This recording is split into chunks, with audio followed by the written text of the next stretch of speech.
Trump کے بیانات دنیا کو کیوں چونکا رہے ہیں؟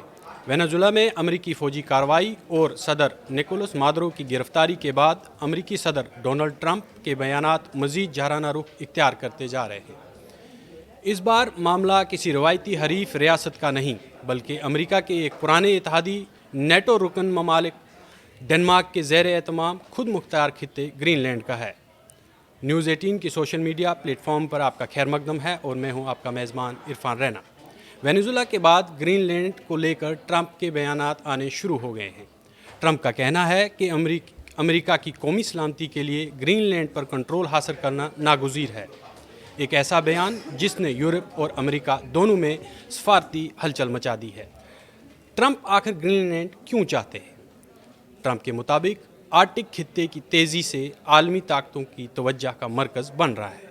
ان کا دعویٰ ہے کہ گرین لینڈ کے گرد روسی چینی بحری سرگرمیاں بڑھتی جا رہی ہیں جو مستقبل میں امریکہ کی سلامتی کے لیے خطرہ بن سکتی ہیں۔ ان کے بقول ڈنمارک گرین لینڈ کو مؤثر طور پر سنبھالنے کی صلاحیت نہیں رکھتا ہے، اس لیے امریکہ کو وہاں اپنی موجودگی مضبوط کرنی چاہیے۔ حقیقت یہ ہے کہ گرین لینڈ جغرافیائی طور پر شمالی امریکہ کے قریب ہے مگر سیاسی طور پہ یورپ سے جڑا ہوا ہے۔ یہی مال وقوع اسے غیر معمولی اسٹریٹجک اہمیت دیتا ہے۔ یہاں نایاب معدنیات، یورینیم، تیل اور گیس کے وسیع ذخائر موجود ہیں، جبکہ گلوبل وارمنگ کے باعث برف پگھلنے سے ان وسائل تک رسائی آسان ہو جاتی ہے۔ یہی وجہ ہے کہ امریکہ، روس اور چین تینوں کی نظریں آرکٹک پر جمی ہوئی ہیں۔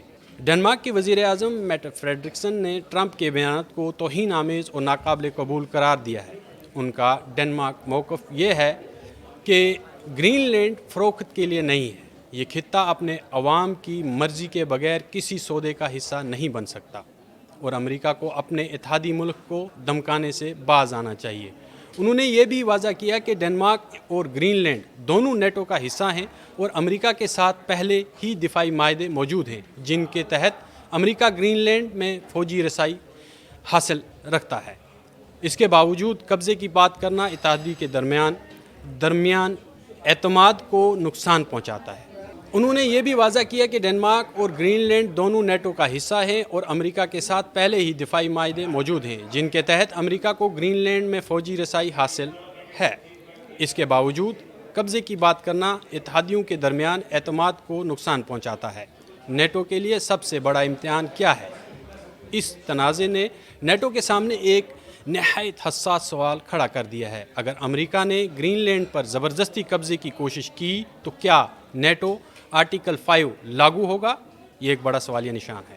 اس آرٹیکل کے مطابق کسی ایک رکن ملک پر حملہ پورے اتحاد پر حملہ سمجھا جاتا ہے۔ چونکہ امریکہ اور ڈنمارک دونوں نیٹو کے رکن ہیں، ایسی صورتحال میں اتحاد کے لیے یہ فیصلہ انتہائی مشکل ہو جائے گا کہ وہ کسی کے ساتھ کھڑا ہو۔